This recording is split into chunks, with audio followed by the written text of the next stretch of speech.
Посевным работам в КФХ Хашигульгов дан старт. Картофель двух элитных сортов при помощи трактора и прицепного инвентаря заполняет ровные ряды скопанной земли. Общая площадь посева 250 гектаров. За день здесь сажают около 30 гектаров картофеля. На сегодня работы завершены на 70. Да, семена удобрений йолжи. Хаен пшемалдал да хам хвачим будет. Единственное хотя есть квартал сайт ара хакова семена. Хаен ялч. دخول داس العين ده تخسر زمينا كولومبيا ريسكارلتي وداشي قاتي باريت كوارت نو حدث كوارت حد يجي دي بخيدي надо دخول العين. Картофель, кроме посадки, нужно окучевать, полоть, защищать от вредителей и непогоды, что накладывает определенные финансовые затраты. В 2021 с полей свежий картофель здесь можно было купить за 25 рублей. В этом же году рост неизбежен. Однако аграрии обещают, что их товар будет на порядок дешевле. Июня дуло туда. В конце июня уже у кварту гидали андали, а свежий кварту. Мягкий кварту купил. ها جدال أنا اللي جدال والله. يعني يا أخي سخن شاج عليك كوارت الحياة تدول شحني أو شو نعود بوبشي مخ. سواق ما خم خب بشب سواق ما خب باز زبوي سجى هون جيز.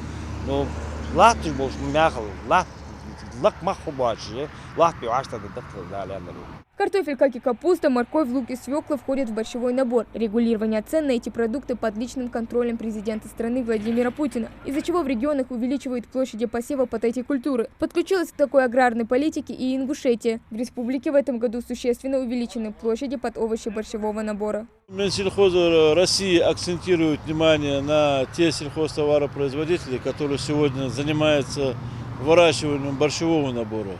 То есть, если раньше акцент делался на зерновые, зернобобовые, то в этом году они делают акцент на те сельхозтоваропроизводители, которые занимаются выращиванием картофеля, овощей, овощебахчевые в таком направлении. По поручению главы республики мы увеличили площадя под закладку посевов картофеля и овощных культур. И если у нас в республике в прошлом году это 900 гектаров картофеля было, то в этом году мы увеличили на 200 гектаров.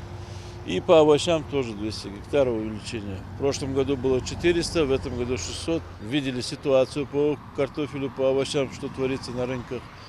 И чтобы обеспечить республику, я не могу сказать, что мы сможем обеспечить на 100%, но по крайней мере на 65% республику мы сможем обеспечить. Увеличение площадей посева не значит, что с аграриев будет меньше спрос за посевную кампанию. Со стороны Минсельхоза будет строгий контроль за своевременным проведением полевых работ и качество семян. Это в первую очередь соблюдение всех агротехнических сроков. Проводить посев без внесения удобрений мы запрещаем. Издан приказ Минсельхоза Ингушетии о том, что репродукционные семена, второй, третий репродукцию мы вообще запретили в республике. Поэтому самые районированные элитные семена – это элитные семена, оригинальные семена и первая репродукция. Вторая, третья и разносортовые мы уже запретили. То есть сельхозтоваропроизводители не будут их сеять. Помимо картофеля в КФХ сажают и другие культуры – огурцы, помидоры, морковь, кукуруза и даже арбузы с дынями. Но все же главную роль в хозяйстве занимает семейство Посленовых. Из общей площади в 1000 гектаров четверть из них именно эта культура. Продукция КФХ пользуется спросом не только в Ингушетии, ее реализуют и в соседних регионах. Хава Гагиева, Муслим Ганиев, Хамзат Халухоев, Новости 24.